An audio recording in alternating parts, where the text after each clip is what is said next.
Okay, well, let's get started. I'm Mark Shaw, and let me open us up with prayer, and then we can get into the text here. Lord, thank you for this place where we can gather. Thank you for these people who decided to invest some time this morning in your word. Lord, I would ask that you bless that investment that they've made, and Lord, help us to see your word clearly this morning. Help me to speak clearly this morning. Lord, I also want to pray for Eric as he preaches in the worship gathering about the crucifixion of Jesus this morning. And Lord, I would just ask that, as Paul says, this is important. Paul says that he professes to know nothing among you but Jesus Christ and him crucified. So, Lord, I would ask that as Eric preaches on just that this morning, that hearts and minds are changed and that people love Jesus more as a result of studying the word here and hearing the word in the worship gathering. So we lift this time up to you in the name of Jesus. Amen. Okay. Come on in. I wanted to just start out by reminding everyone about the Acts resource. The QR code here, there's a page, it's got great resources on it. There are also some external resources, I think is the name of the page on there, and a lot of good information has been posted on there. It's been really helpful for me looking at some of those things in preparation for even what we're going over today. So a lot of historical stuff there, just a really good resource, and a lot of good information has been put on there. So, I also noticed I wasn't able to be in class last week, so I watched the teaching. We record these and they're up the next week. I was able to watch Justin's teaching last week, and I noticed in there that we have a lot of dialogue in this class, and I noticed that you couldn't on the recording really hear what people in the audience were saying. You could hear Justin great, but I didn't really get a lot of the context of maybe some of his answers to questions because I didn't know what the question was. So I'm going to try to make an effort to kind of at least restate the question, or make sure I at least understand the question that you're asking. So if that sounds different to you, that's what I'm trying to do today. So we are going to be looking at Acts 25, the first 12 verses. Eric's preaching for 40 minutes on about 30 verses in the worship gathering, and we're going to spend an hour going over these 12. But I'm not going to complain about that because Justin only had 7 verses last week. So let's... He complained about that. I did. I heard that on the video. But we find a way to fill the time, right? That's good. Well, let me read. It's the first 12 verses, so I'm just going to read those to get us started, and then we'll talk about it. Okay, now 3 days after Festus had arrived in the province, he went up to Jerusalem from Caesarea. And the chief priests and the principal men of the Jews laid out their case against Paul, and they urged him, asking as a favor against Paul that he summon him to Jerusalem, because they were planning an ambush to kill him on the way. Festus replied that Paul was being kept at Caesarea, and that he himself intended to go there shortly. So, said he, let the men of authority among you go down with me, and if there is anything wrong about the man, let them bring charges against him. After he stayed among them not more than 8 or 10 days, he went down to Caesarea. And the next day he took his seat on the tribunal and ordered Paul to be brought. When he had arrived, the Jews who had come down from Jerusalem stood around him, bringing many and serious charges against him that they could not prove. Paul argued in his defense, Neither against the law of the Jews, nor against the temple, nor against Caesar have I committed any offense. But Festus, wishing to do the Jews a favor, said to Paul, Do you wish to go up to Jerusalem and there be tried on these charges before me? But Paul said, I am standing before Caesar's tribunal, where I ought to be tried. To the Jews I have done no wrong, as you yourself know very well. If then I am a wrongdoer and have committed anything for which I deserve to die, I do not seek to escape death. But if there is nothing to their charges against me, no one can give me up to them. I appeal to Caesar. Then Festus, when he had conferred with his council, answered, To Caesar you have appealed, to Caesar you shall go. So what stands out to anybody just from reading through there? Seems like he's on the same path as Jesus had to go through. Yeah, definitely some similarity. What are some of the similarities that you see? Well, he's being tried, Mm-hmm. and he's, they're trying to protect him, but he knows that Jesus, when he was crucified, he was resurrected. Mm-hmm. Paul knows that he's not going to be resurrected, I'm sure. Well, not in the same way, but he will be resurrected. We all will. But yeah, not in the same way. Another similarity is they were both innocent of the charges that were being brought against them, right? I mean, Jesus is innocent in the ultimate sense of the word. Paul doesn't have that, but he's innocent of these charges, but still being tried. Yeah, that's great. Anything else? Paul is playing his Roman citizenship card. Yeah, Paul's. Yeah. And he's vehement about it. I'll appear before Caesar, thank you. Yeah, and Paul's Roman citizenship is going to play a big part through this whole thing. And that was something, this is another one of those texts that I would have just read through as an account of something that happened. I don't know why I'm even surprised by it anymore, but when you prepare for these things, there's just so much information, there's so much good stuff in something that I would have just read through before as a, yeah. It brings up a question for me, like his last sentence of wanting to appeal to Caesar. Would that have been shocking to the Jews?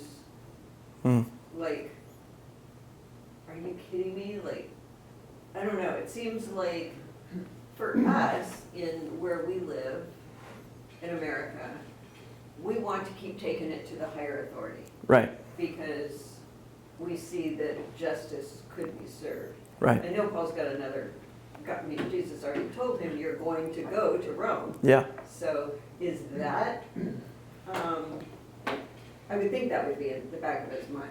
Of course, I just need to get to Rome like Jesus told me to.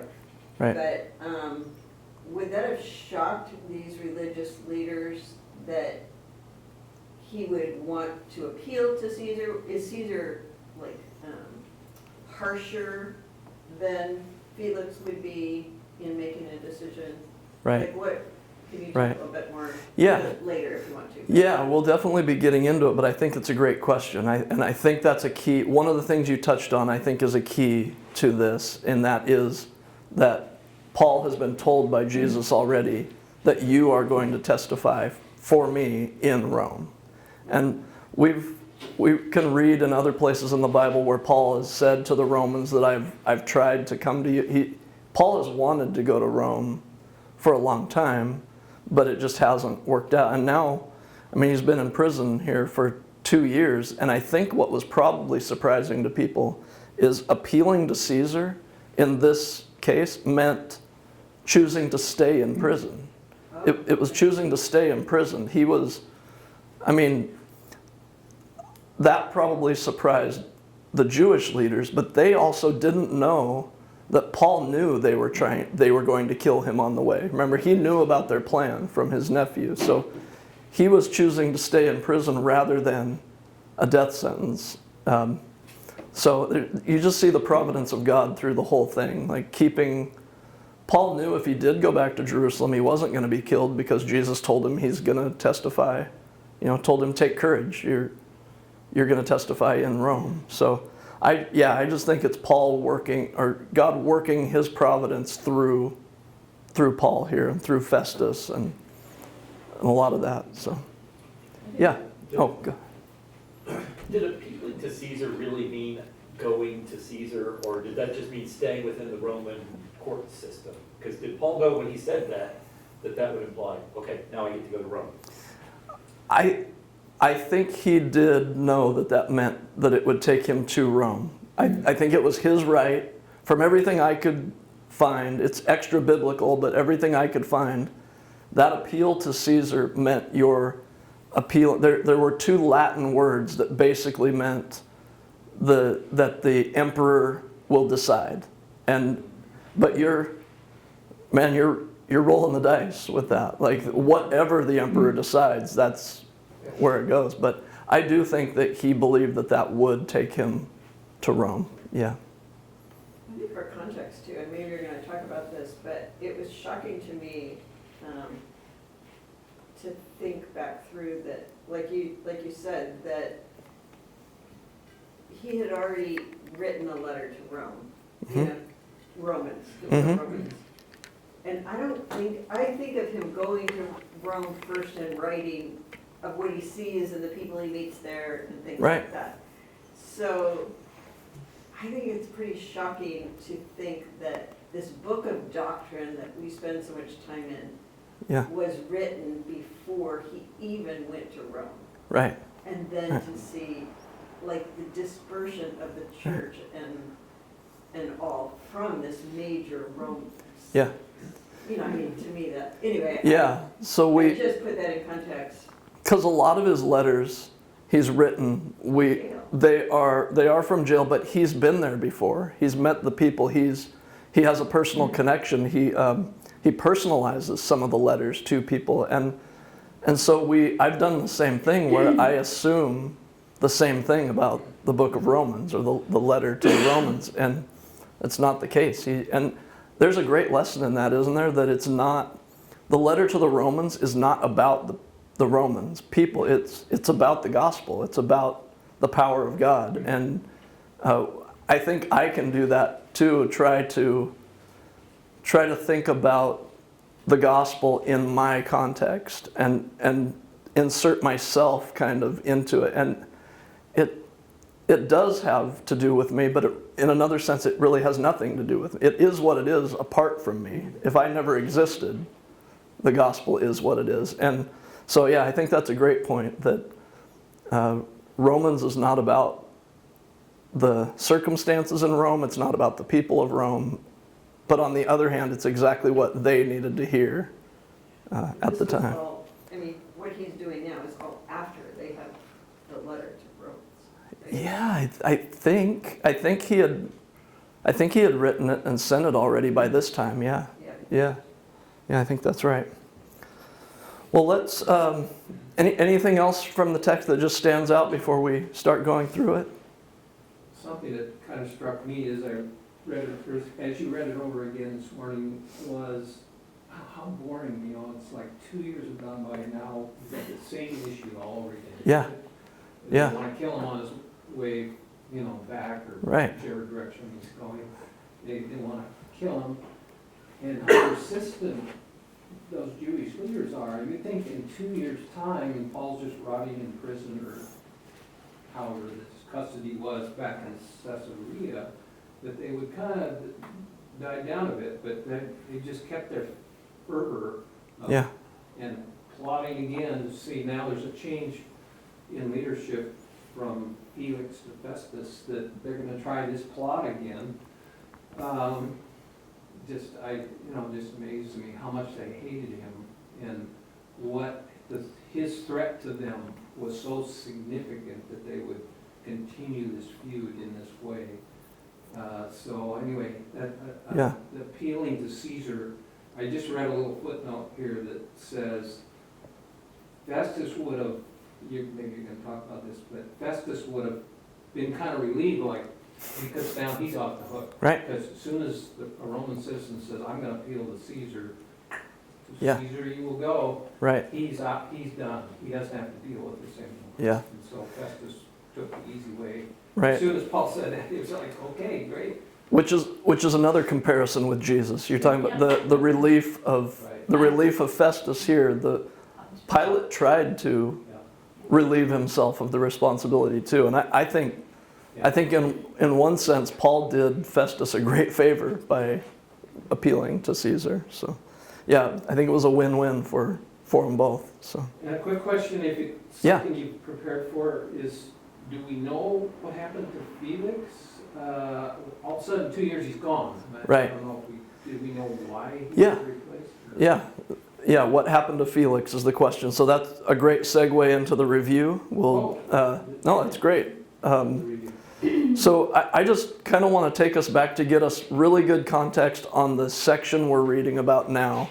And you remember this all started, it was actually the last time I taught was back in August, and it was when Paul went back to Jerusalem and James and the elders recommended that he go to the temple with these other men who were under a vow, purify yourself. You remember that part? And he's going there with, does anybody remember what the purpose of that was? What the purpose of him going to the temple and being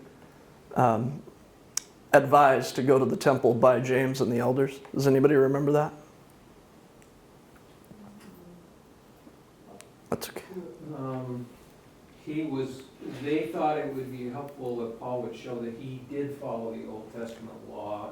Because rumors were going around. He was teaching you could ignore the Old Testament law and just follow Jesus or whatever. Exactly. So the importance of him going to the temple was to show that he was not breaking laws, that he was not guilty of all the things that he's being accused of here, ironically.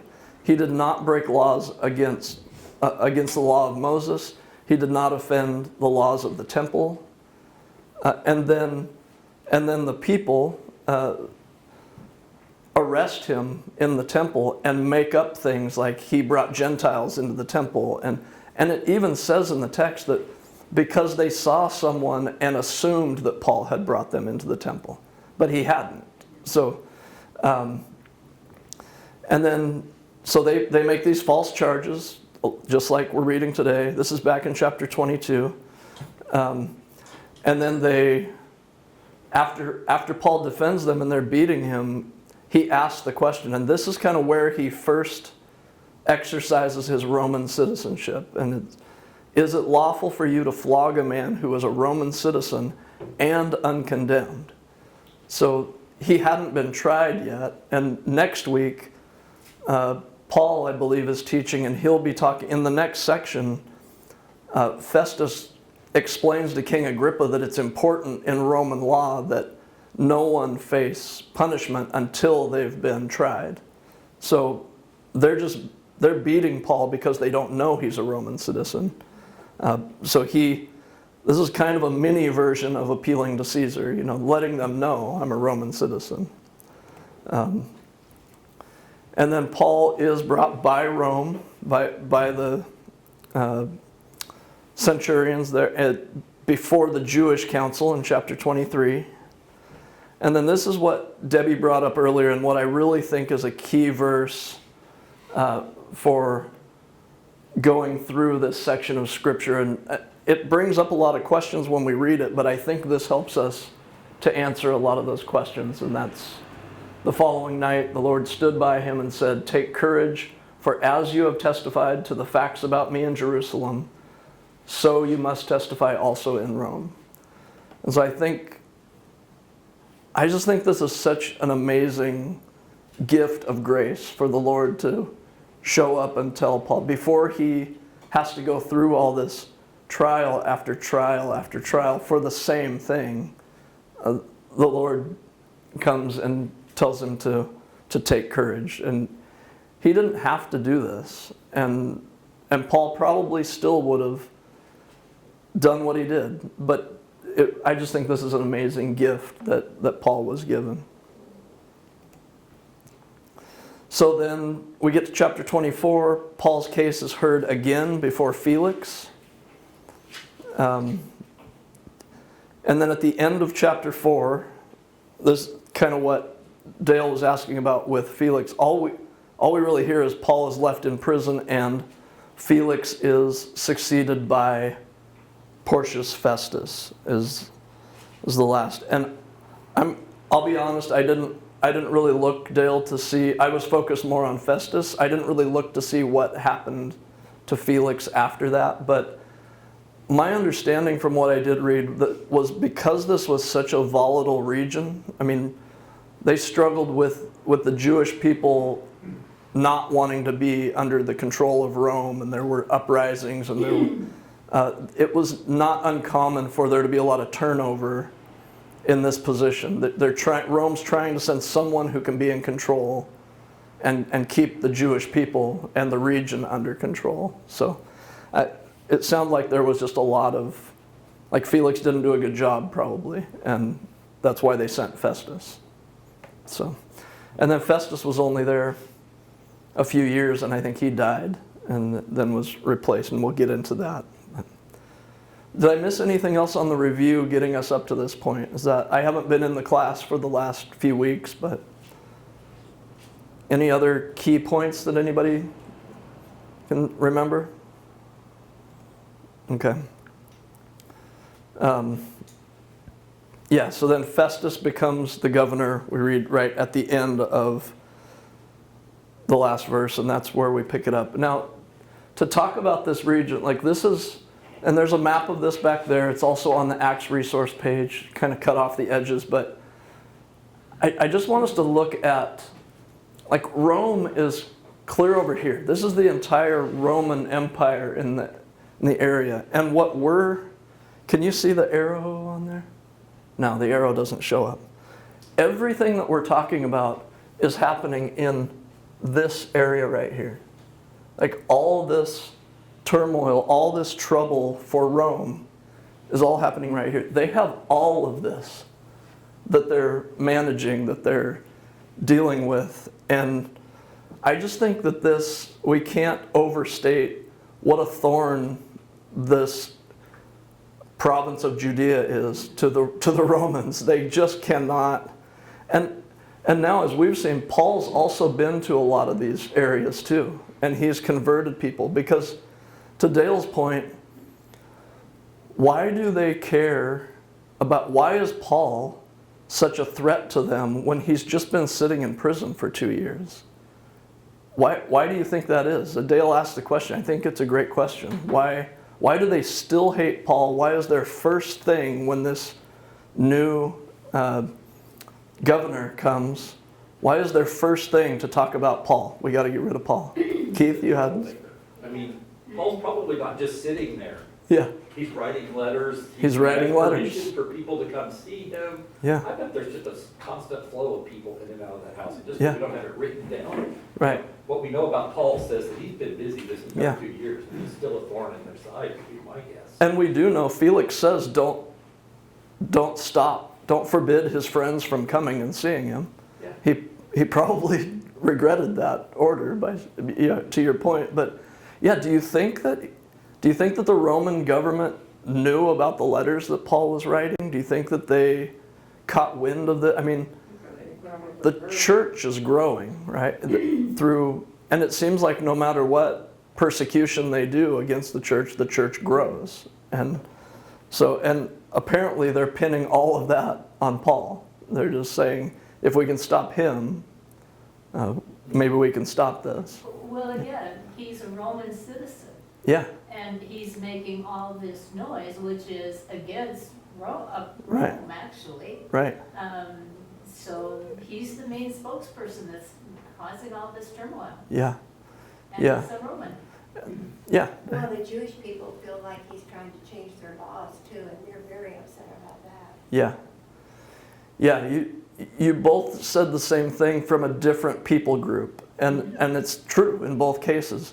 And people take it more personally from one of their own. If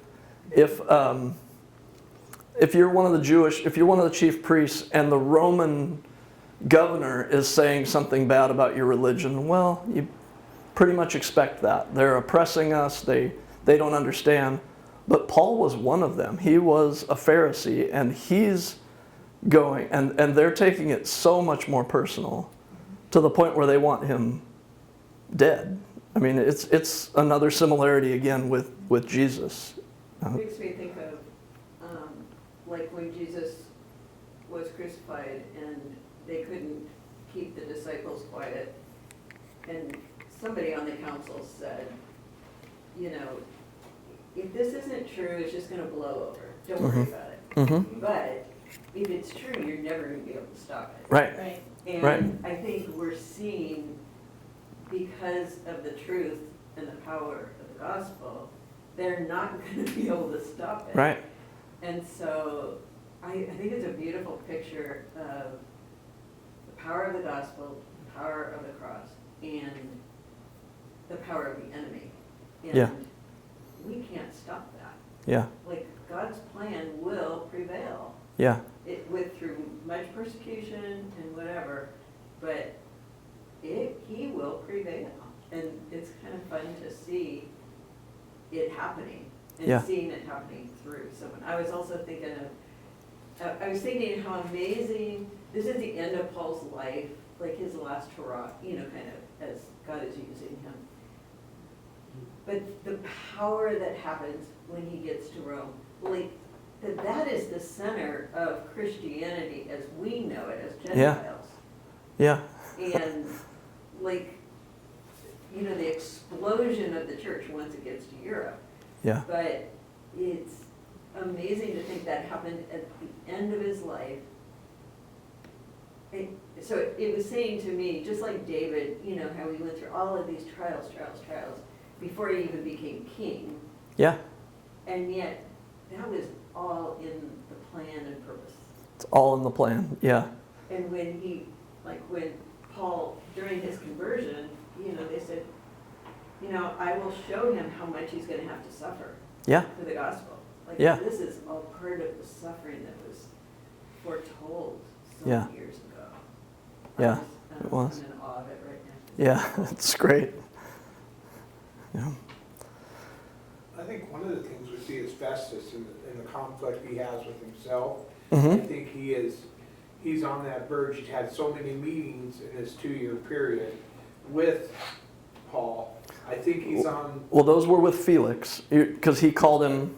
Yeah. No, Felix. Now we're at Festus, but yeah. Felix was the one who called Paul to him often, and they talked often. And Yeah. I think the struggle there was the conflict. He was believing, but yet he was like this, between Yeah. worldly things and godly things. Yeah.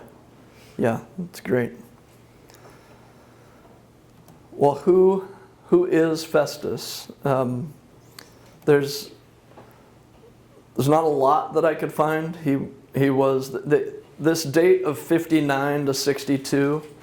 The starting date of this, it is disputed by some, but I do think the 59 to 62 probably fits in about the best with everything that's coming and with everything that has happened so far, the dates that we do know. But he really only ruled for about 3 years.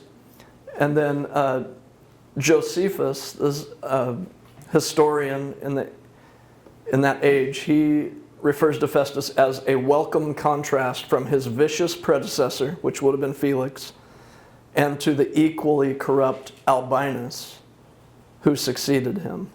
So Festus was looked at generally as a good governor, that he was kind of a good guy, at least compared to Felix and Albinus, who came later.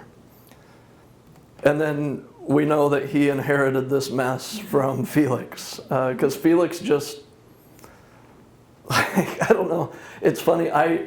Friday was actually my last day at Nationwide, which Keith completely trumps with his last. Like, I have to go get another job after this, and he's retired. But there is this thought. I had several people, coworkers, saying, after I'd put in my notice, they were saying things like, I know you're probably just phoning it in now for these next 2 weeks. And I didn't think I really was, but Felix completely did. Like, he was just, like, as wanting to do a favor for the Jews, I'm not dealing with Paul.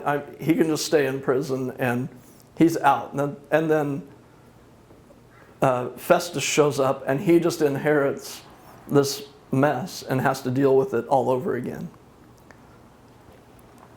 So it's interesting that I looked, this whole thing reminds me of a court proceeding, and you can see that on your handout. This just feels like there's a new judge, and the Jews are looking at this as an opportunity. And I've seen it before in my line of work where I either take over a new claim or I show up to handle someone's remodel, and there's been a project manager before, maybe they left the company, I come in to clean up, and a lot of times the customers will take that as an opportunity to say, well, the last guy told me I could have this, and I could have this, and I could have this. And I'm like, well, I don't know if that's true, but, well, and that's exactly what the Jews are doing. They're like, okay, Felix didn't give us what we wanted here. Let's see if we can get it from Festus. So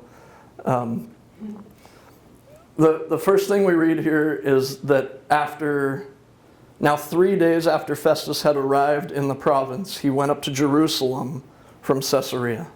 So what can we gather, if anything, from the fact that Festus went to Jerusalem only 3 days on the job? Like, the province is much bigger than Jerusalem, so why is that the first place he goes, and what can we gather from that? He recognizes that that's the main source of the problems. Right. I better attack Jerusalem first if I'm going to be successful in this job. Yeah, the main source of the problems, I agree. And conversely, it's the best opportunity at success too. Like, if get them on your side, or if there's any corruption in this guy, that there's an opportunity for profit, for gain. If, kind of the quid pro quo, easy for me to say, pro quo stuff, like I'll scratch your back if you scratch mine kind of thing is a possibility. And then what about, the other fact that was interesting is that after they decide, no, I'm not going to bring Paul up to Jerusalem, I'm going to go hear his case in Caesarea, then he remains for 8 or 10 days. Can we gather anything from that? Who's remaining? Festus is remaining in Jerusalem 8 or 10 days. And that, I think, is verse 6. After he stayed among them not more than 8 or 10 days, he went down to Caesarea. I think he's on a fact-finding mission, because he knows he has to deal with this Paul problem. And so, Yeah. after he's agreed with them, okay, you can come up there, but I'm not bringing him down here. Yeah. Hangs around 8 to 10 days, maybe to talk to everybody he knows about, what's really going on in this situation. Yeah, I think so gathering more information in that time. That's Yeah. what I would think, but Yeah. I don't know if there's, doesn't say, so we're just Right. guessing. Right. Does he have to represent Paul to Caesar? Or like Does Festus have, Festus? Yeah, when he sends him? He has to send a letter with the charges, Okay. and that will be in next week's passage. It's interesting because after all of this, he involves King Agrippa, and says, I don't know. He's appealed to Caesar, and I don't know what to tell him that he's done wrong. Like it says something like, it seems unreasonable to me to send a prisoner without sending any charges, and so he's asking for help to, what do I write that he's done wrong. So he doesn't go with him, but he has to, send a letter. He's got to govern this whole area. He's brand new on the job. He's Yeah. probably just figuring out the players. He's Right. like meeting with people, getting to know them. Yeah. getting the lay of the land, they call it. Yeah, yeah, I think that's true. Okay, so then keeping with the court theme, then I think the next verse, the chief priests, we would say file a motion. They make a motion, they make this request. And it appears that top priority for the chief priest is this case against Paul. It's interesting to me. New governor is in town. Paul's been in jail for 2 years. And the first thing it sounds like that they want to talk to him about, at least that we read about, is Paul. And what is the motion that they ask for? What do they want Festus to do? Bring him to Jerusalem. Bring him to Jerusalem. Yeah. We'll take care of him. Yeah, which is, it's so strange to me, but yeah. There might be some hungry guys. You know, kidding, it's been a while, hasn't it? 2 years. Yeah. Made that vow. Yeah. Might be wasting away. Yeah. If they stuck to that vow, 2 years earlier, they're long gone by now. But yeah, yeah. And then I thought the phrasing was interesting. I don't know, nobody mentioned it that it stood out, but it stood out to me, just the phrasing of asking as a favor against Paul. Usually I think of asking a favor for something, but a favor against Paul just seemed like a strange phrasing to me. I don't know. Is that? Oh, verse 9? It was, no, 3. And they urged him, asking as a favor against Paul, that he summon him to Jerusalem. I don't know. It's probably nothing to it. I just thought it was phrased oddly. There's a lot of favors in there. Yeah. There's favor in verse 9 too. Mm-hmm. Wishing to do the Jews a favor. Yeah. Said Paul. That makes me wonder if there wasn't a little bit more than just gathering information and getting the lay of the land when he was hanging out for 8 to 10 days with them afterward. If, hey, I'm going to be going and trying Paul down there, maybe, you know. We know the last guy was hoping for a bribe from Paul. I don't know. It's just, yeah, and then there is what made him want to do them a favor. And yeah, it's interesting. We can't read too much into it, but it's just worth noting. Yeah. Mark, as I look back at that, in verse 2, it says, the chief priests and principal of the Jews laid out their case against Paul, and then the next verse says they're asking a favor against Paul. So Yeah. I think what it is they're laying out this big case to try to get Festus to take their position on it, and now they're asking him for a favor. Yeah. The favor is to take care of Paul's case and see it their way. Yeah, I think the favor is to bring him to Jerusalem. And then it tells us why they're asking for that, because they have a plan to not, Right. Paul will never see Jerusalem if you will do this. And I wonder, do you think Festus is aware of that plan? And Well, I could see if this is a crime that Paul was doing against the Jewish faith, and I could see being swayed, like, what do we really have to try him fairly? I mean, this is about their laws. right? So I could see being swayed by them. Yeah. But, no, that he should be tried when it's about their laws. Yeah. Especially if But his citizenship has changed. his citizenship has changed, In the way. is in the way. And I think there's also probably a desire to not have to deal with this himself. Sure.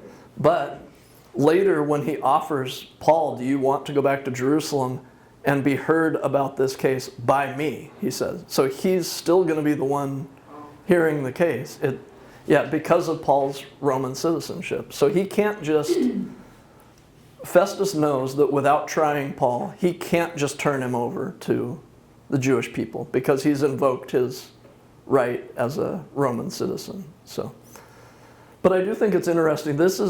So they're making their case against Paul. How would we look at this if someone was accused of something, they're sitting in prison, and the district attorney is hanging out with the judge for 8 to 10 days talking about the trial, and then you know what I mean? The scales appear to be very tipped in against Paul, but we know that's not really true. So it's No separation between church and state. right. They didn't have that. This is something believe that. Yeah. So then Festus responds, and then we've answered this already. Why didn't Festus agree to summon Paul to Jerusalem? We've answered that. So there is something in his response that I thought was interesting. After listening to them for 8 or 10 days or whatever it was, and then he still says, I'm not going to bring him to Jerusalem. I'm going to try him in Caesarea, but you're welcome to come. And then he says, and if there is anything wrong with the man, I wonder how hard that must have been to hear for the Jewish people who, we've been making our case. You haven't even heard his side of it, and you're still saying, I think this shows some fairness about Festus to make this statement. And then we get into, court is in session. They get down to Caesarea. And then verse 7, it makes me appreciate our court system a little bit, I guess. But verse 7, when he had arrived, so he's talking about Paul here, because in verse 6 he orders Paul to be brought. When Paul had arrived, the Jews who had come down from Jerusalem stood around him. So he's not sitting over with his defense attorney. He's standing there, and the Jews are all around him, bringing many and serious charges against him that they could not prove. So I just think that's an interesting picture to think about, being Paul in that case, with your accusers just standing all around you. And then they brought many and serious charges, but they couldn't prove any of them. And then the next thing we have is Paul's defense, which I love. In our version, he would plead not guilty. And I love the three things that he lays it out. What does he say he's not guilty of?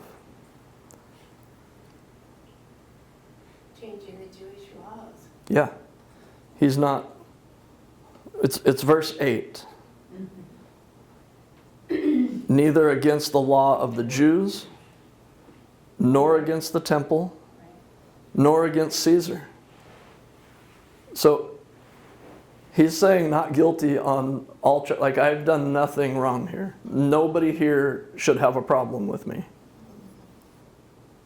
And there really isn't much of a dispute. Nobody says anything back, including Festus. He just wants, in our court system, it would be called a change of venue. You've heard of that before. And what do they do it here for? Why do courts sometimes do a change of venue? Can't get an honest trial. Can't get an honest trial. Can't get a fair jury pool, is a lot of the times. But this one is not that. It's going to be the same judge. If you look, he says, do you want to go to Jerusalem and be heard about this by me? So why would they change? Paul would be crazy to say yes to that. It was a no-brainer. And then, do you think he had to give Paul the choice? I mean, he gave Paul the choice. yeah, It's kinda weird. That's a great question. Did he have to give Paul the choice? And he chose to give Paul the choice. I don't know. It seems to me like he would have had the authority to say, this is where we're going to try this. Or I think he would have had the authority to summon Paul to Jerusalem. But I think, remember back to the fear that the people had when they first found out Paul was a Roman citizen and how they had treated him? And they were afraid. And I really think that I really think that that was a big deal, that he was a Roman citizen. And I think that might have hindered Festus's authority a little bit. I don't know that if this wasn't a Roman citizen, absolutely, I don't think he would have heard this for 5 minutes. He would have said, take this to Jerusalem and deal with it. But I think it's his Roman citizenship that gives him the freedom to choose here.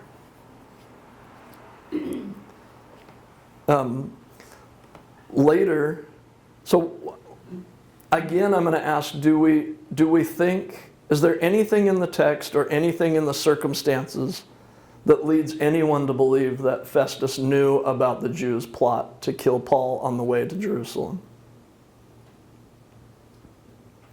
You know, if this case was as high profile as it seems to be, I mean, like number one on the docket, sort of thing, you know, you're the new guy, here, plot, this is. Yeah. You would think that maybe somewhere in the Roman system as well, it's like, the Jews have been plotting against this guy for 2 years, be careful. Right. It might have been something that got to Festus. Right. But I don't know that I see any evidence of that other than he's trying to do the Jews a favor, but giving Paul the choice so that it's not his decision, it's Paul's. Yeah, I agree with you. Because I'm just going to be honest, it was my first thought is, I was looking at it really like judgmentally. I was reading this like Festus is a bad guy. He's conspiring with the Jews, and they're just trying to kill Paul. And as I read, I just don't see that in the text. I think Festus is doing everything he can as a Roman governor to try and keep peace in his province, and I think that's why he wants to do the Jews a favor. But I think he's adhering to the Roman law, and that's why he's giving Paul the choice. Now, do I think that he wishes Paul would have said, sure, let's go take care of this in Jerusalem? I think he would have been like, great, let's do that. But Festus tells Agrippa later in verse 20, if you look ahead, that he was at a loss of how to investigate these questions. That he didn't know, he was out of his depths here. Like, apparently not very well versed. Remember, how did it describe Felix? Did it say he had an accurate view of the way? You remember that in the previous leader here in Rome?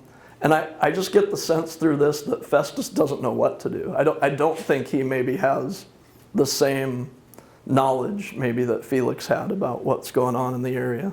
I think he doesn't want the responsibility. And he doesn't want the responsibility, yeah. I think it's interesting that, for him to go to Jerusalem right away, I mean, he's also in that, what do you call it, the Praetorium, where the Roman, all the soldiers are and everything. Yeah. That was a big deal to take a prisoner at night with all of those men that he took, to protect him. I mean, he's got to be thinking, there's something more. If Felix did this in protecting him, to take him away at night, I really need to pay attention. And he doesn't want another uprising like that to where he's got to... Right, it was like 200 soldiers and get a horse for the prisoner. Like the prisoners walked. They didn't get to ride on a horse. It was, I think he's got some knowledge. Yeah. Or he would hear about it. We didn't hear about it from Felix. Or from Felix.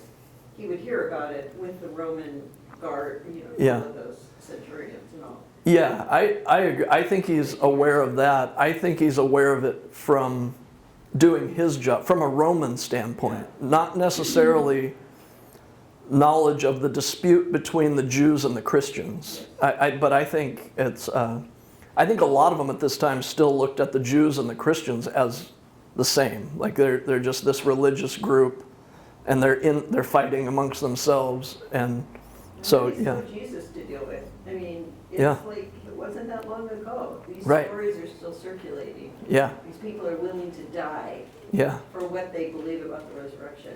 Yeah. I mean, this guy was, and someone, even the soldier, surely this was the Son of God. yeah, So, I mean, Yeah. he was Roman. Yeah. So there's, yeah.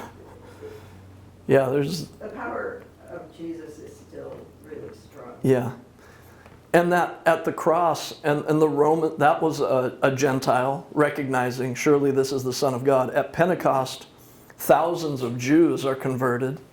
But Paul is the one that I think is mostly responsible, at least at this time, for this uprising of Christians throughout the Gentile world, throughout the entire Roman area, their empire. And so it's, yeah, I think that, I'm not trying to say that I don't think they were aware of Paul.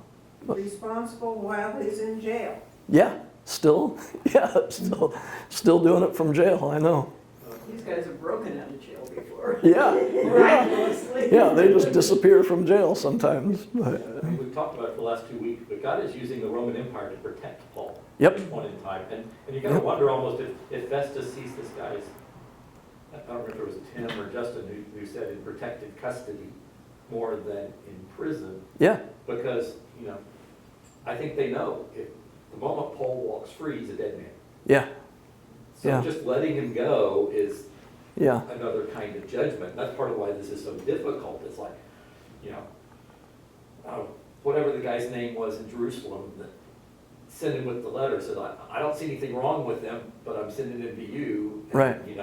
I'm sending Right. 200 soldiers and all this other to Yeah. protect him because he's dead man walking. And, yeah, as Festus looks at this, it's like, this is a disaster almost no matter what I do, yeah, yeah, So, Paul's not really in jail or prison, he's under house arrest. yeah. I mean, it's way different than jail or prison. Yeah, I think so. I don't know the details exactly of the conditions, but I know I that, thought it said somewhere in your house arrest. yeah, house arrest. I just don't know. I don't know what that would be like in their time. Yeah. I mean, it's not. Yeah, we get an idea of that's what happens when rich people get in trouble, right? They get house arrest and they sit around and watch TV with an ankle bracelet on or whatever. And I don't think it was that, but it's not the same as later in his life when he is Right, in prison. It is definitely different. But, yeah. yeah. Okay, and then we talked about all these, right? Yeah. Why would he ask Paul if he wishes to go? And we think that was because of his Roman citizenship. Why would you change location only to be heard by the same judge? That one's still. I think the best answer to that is what Festus confesses in verse 20, that he's at a loss of how to investigate these questions. And then Well, he would have been safer in Rome. Paul or Festus? Yeah. Oh yeah. Paul would have been safer in Yep. Rome. Yep. And that's why he wants him to go to Rome too, to get some help in trying it. And Festus? Yeah. Yeah. He's very glad, I think, when Paul decides to go to the emperor. Yeah. Well, I think Festus loves the idea that he doesn't have to make the decision. He might have to carry out the sentence, Yeah. but somebody else is going to make the decision. Because if he does something wrong and send him to Jerusalem, Yeah. this could all blow Yeah. up as him being a Roman citizen. Yeah, we've talked about the comparison with Jesus. Pilate would have loved it if Jesus would have said, I mean, Jesus wasn't a Roman citizen, so it wasn't an option, but he would have loved it. He wanted his hands washed of that no matter what, and tried to even physically do that. But There's a real parallel between Paul and Jesus, the way they were treated by Pilate. yeah, yeah, yeah. Well, then, in the closing arguments, Paul summarizes his case. He basically summarizes the whole thing and then kind of puts the pressure back on Festus. So he even tells it must have sounded so strange to Festus to have the prisoner explaining to you how the Roman system of authority works. Like, why are you asking me to go to Jerusalem when I'm here before Caesar's tribunal? And like this isn't. It's like we don't try capital cases in traffic court. You know, like why are we? He was new at the job. Yeah, I know you're new. Yeah, you're the new guy, but yeah. And the Jews, it's interesting to me too in this section that we just don't really hear from them anymore. They couldn't prove their case, and they're just kind of, they must have been so deflated over there. Like, man, I guess we'll try again with the next governor. I don't know. It's, yeah. So do any of them follow him to Rome? Oh, that's a good question. I didn't look ahead to see that. I don't know. I mean, remember his trip to Rome is going to be, it's going to take a while from this point for him to get there. He's going to be shipwrecked. He's going to be, yeah, if any of them did try to follow him, they didn't make it, you know, they didn't make it all the way. But, yeah, Paul explains that you can't, like he's just telling him, basically telling Festus how he needs to decide this. And if I'm not guilty, you can't give me up to them. And then Paul just gives him that relief when he appeals to Caesar. And then we read that, and this is where I think it ties. We can see God's providence through. I just asked a whole bunch of questions. We talked about what about this, what about that, and really, Jesus said, "You will testify about me in Rome." And then Festus says, "To Caesar you have appealed, to Caesar you will go." So we can, I think it's great to think about all those things and what were these people thinking, because we can identify with that sometimes. Am I guilty of doing that? Do I do these things? But the bottom line is, Paul was supposed to go to Rome. And how do you think, can anybody relate with, I know I'm supposed to do this, but I don't like the route that I have to take to get this done. Like, God's told me that this is what we're going to do. I don't mean verbally, but we just know when we're being led, right? But man, sometimes I don't like the path that I've been led down. But it's So it's called delay. delay. You know? Yeah. Moses was not any different. Right. I can't speak eloquently. Right. You know, choose somebody else. Think you got the wrong guy. Yeah. Think you have Yeah. the wrong guy. So Yeah. that's a human response. It is a very human response. Yeah, that's right. But yeah, Paul is definitely he's written in it. It seems like he is the hero of this story. He stands up to all the defense, and he stands up to the defense without attacking the accusers. I noticed that as I was reading it. He doesn't fight back. He just simply says, I haven't made any offense against the law of Moses, the temple, or Caesar. And that's it. And then he explains to the Roman authorities, here's the wise way to do this, here's the correct way to do this. And I just think Luke really writes him in as the hero of this section. But I want to keep pointing us back to Jesus telling him, take courage. You will testify about me in Rome. So while I think Paul was great in here, I don't want us to come away from this class thinking that Paul's the hero of the story, because Jesus is every time. It is the power of the Holy Spirit. It is that amazing gift of grace that Jesus gave to give Paul what he needed to endure what he has gone through and what he will go through. And Jesus will do it again for Paul. He will remind him that nobody on this boat's going to die. And that's an amazing gift of grace before a shipwreck. I keep wondering why, if he had paid all Felix, that this would have happened, any of this would have happened. You know, if he'd had the money to pay him off, Yeah. he might not even be in jail, period. Well, we'll find out, and I don't want to take too much away from next week, but you'll find out. You'll find out that it's at some point they tell him. I think it's King Agrippa that I'm not sure. Somebody tells him, if you wouldn't have appealed to Caesar, we would have just let you go. Like we would have let you go free right now. You've done nothing wrong.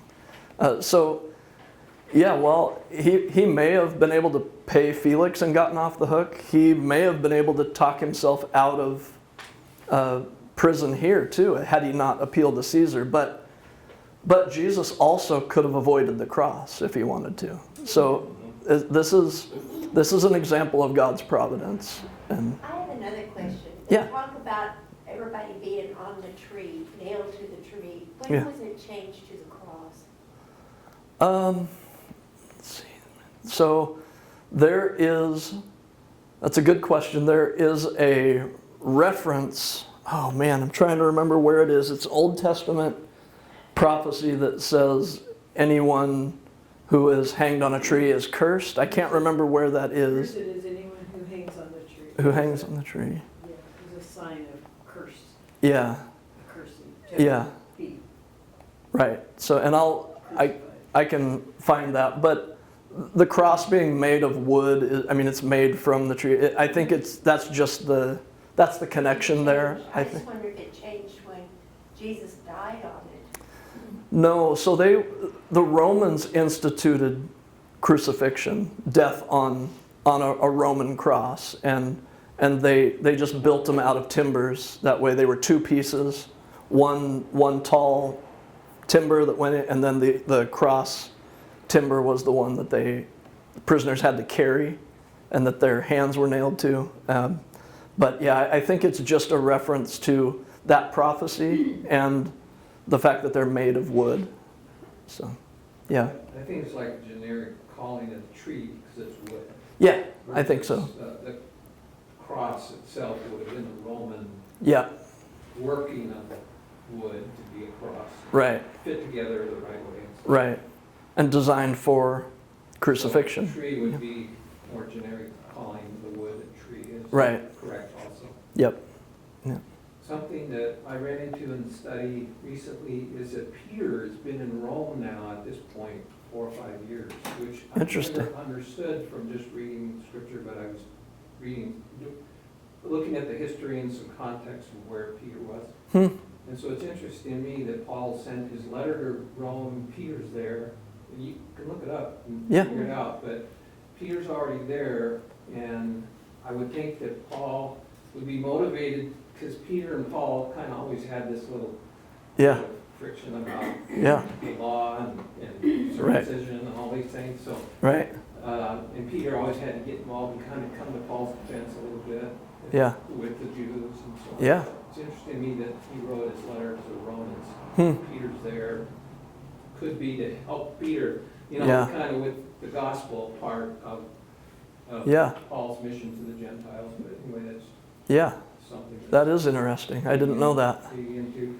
One thing you skipped over really quick Yeah, is in verse 12, it said that Festus, he didn't just say to Caesar, Yeah. wait, he conferred with his council. conferred with his council. He is being so careful here to try to make Yeah. sure he's not making a quick decision or he's doing something wrong with this. He wants to get rid of it, but he wants to make sure Yeah, people agree. I agree. He's being very cautious. He's the new guy. This is a high-profile case, like we talked about.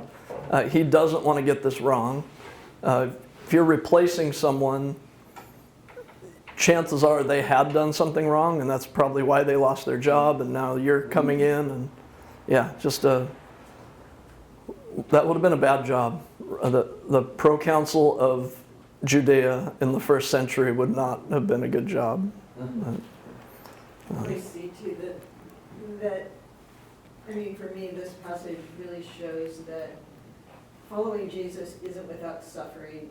You know, so often we think, oh, if life's going well, we're following Jesus well. Yeah. You know, and Yeah. it's like, no, following Jesus involves suffering. Yeah. And I think Paul is just such a great example Yeah. of the suffering. But Yeah. he's with, you know, but Yeah. we get so many visions of how Jesus is with Paul Yeah. in the midst of that suffering. Yeah. That Yeah. isn't a comfortable life sometimes. And that's important to say too, because Paul later writes to have joy in your suffering. And I think it's such a great point that following Jesus does come with suffering. And some people say it's easy to follow Jesus when everything's going good, but I don't know if, I think the danger in that is we can think we're following Jesus when we're not and when everything is going good. It's when we see our need that we really find out if we're following Jesus or not, or if he is with us or not. And I think that we can make Paul out to be almost superhuman in some of these cases. I want to encourage it. Jesus will provide the same for you in your suffering as he did for Paul in his suffering. I mean, we read that these are biblical proportion type things, but I've had experiences in my life that you don't get through without the help of the Lord. And I just want to encourage everybody with that it is, we can have joy in our suffering even. Jesus says that his burden is light, that come to him and he will give you rest. So I would just, don't think that this only happens to people like Paul. Jesus loves all of his followers as much as he loves Paul. So. And we see that Jesus gave Paul all that he needed. Yeah. All that he needed Yep. to follow him on this journey. Yeah. He was given. Yeah. Well, I'm afraid I've gone over time a little bit here, but let me pray for us, and then we can go listen to a message about the crucifixion of Jesus. Oh, Lord, thank you again. Thank you for these verses. Thank you for the faithfulness of the Apostle Paul. Lord, thank you for your providence in all of these things. In Paul's life, Lord, thank you that we can trust, because we read about your providence and your faithfulness in Paul's life, we can trust you to be faithful in ours as well. Lord, most of all, we want to thank you for the grace that Jesus showed, the gifts that he gave, the provision that he gave for Paul to get through his suffering. And again, Lord, trust that you will provide in ours as well. Lord, would you help us to have open ears and soft hearts as we go into the next room and listen to the message of your ultimate sacrifice on our behalf. And Lord, would you change our lives by hearing that message even again? We don't want to minimize it. We don't want to get used to it. We don't want to take it for granted. Lord, would you let it be new to us this morning? We ask this in Jesus' name. Amen.